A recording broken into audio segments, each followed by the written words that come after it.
Assalamualaikum warahmatullahi wabarakatuh. Halo teman-teman, perkenalkan nama saya Pipit Indriani Safitri dari Program Studi Pendidikan Ekonomi tahun 2020.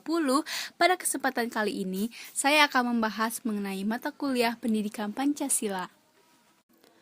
Materi yang akan dibahas yaitu mengenai dinamika dan tantangan Pancasila sebagai ideologi negara. Istilah ideologi berasal dari kata idea yang artinya gagasan, konsep, pengertian dasar, cita-cita, dan logos yang berarti ilmu. Ideologi secara etimologis artinya ilmu tentang ide-ide atau the science of idea, atau ajaran tentang pengertian dasar.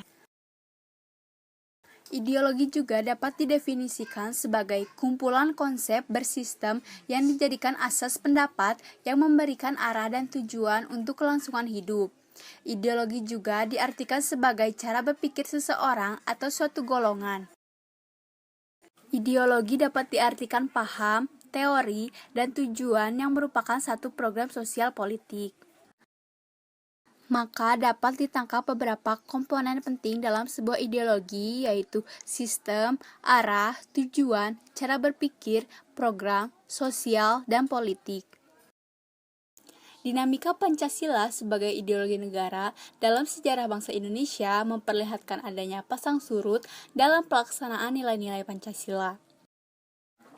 Pancasila sebagai ideologi negara dalam masa pemerintahan Presiden Soekarno. Sebagaimana diketahui bahwa Presiden Soekarno termasuk salah seorang perumus Pancasila, bahkan penggali dan memberi nama untuk dasar negara. Dalam hal ini, Presiden Soekarno memahami kedudukan Pancasila sebagai ideologi negara. Namun, dalam perjalanan pemerintahannya, ideologi Pancasila mengalami pasang surut karena dicampur dengan ideologi komunisme dalam konsep Nasakom.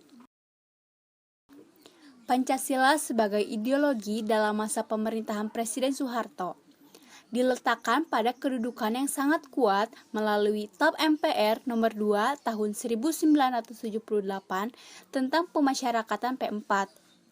Pada masa pemerintahan Presiden Soeharto, ideologi Pancasila menjadi asas tunggal bagi semua organisasi politik atau Orpol dan organisasi masyarakat atau Ormas.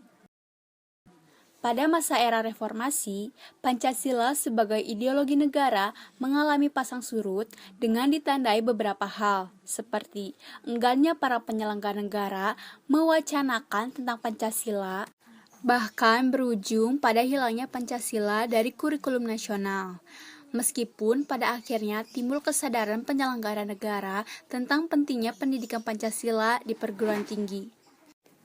Tantangan Pancasila sebagai ideologi negara.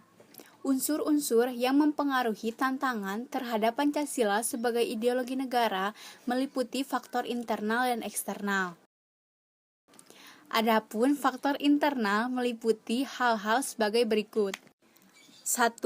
Pergantian rezim yang berkuasa melahirkan kebijakan politik yang berorientasi pada kepentingan kelompok atau partai sehingga ideologi Pancasila sering terabaikan. 2. Penyalahgunaan kekuasaan atau korupsi mengakibatkan rendahnya kepercayaan masyarakat terhadap rezim yang berkuasa sehingga kepercayaan terhadap ideologi menurun drastis. Adapun faktor eksternal meliputi hal-hal berikut. 1. Pertarungan ideologis antara negara-negara superpower antara Amerika Serikat dan Uni Soviet antara 1945 sampai 1990 yang berakhir dengan bubarnya negara Soviet sehingga Amerika menjadi satu-satunya negara superpower. 2. Menguatnya isu kebudayaan global yang ditandai dengan masuknya berbagai ideologi asing dalam kehidupan berbangsa dan bernegara karena keterbukaan informasi. 3. Meningkatnya kebutuhan dunia sebagai akibat pertambahan penduduk dan kemajuan teknologi sehingga terjadi eksploitasi terhadap sumber daya alam secara masif. Dampak konkretnya adalah kerusakan lingkungan seperti banjir dan kebakaran hutan. Sekian yang dapat saya sampaikan. Mohon maaf bila ada kesalahan. Wassalamualaikum warahmatullahi wabarakatuh.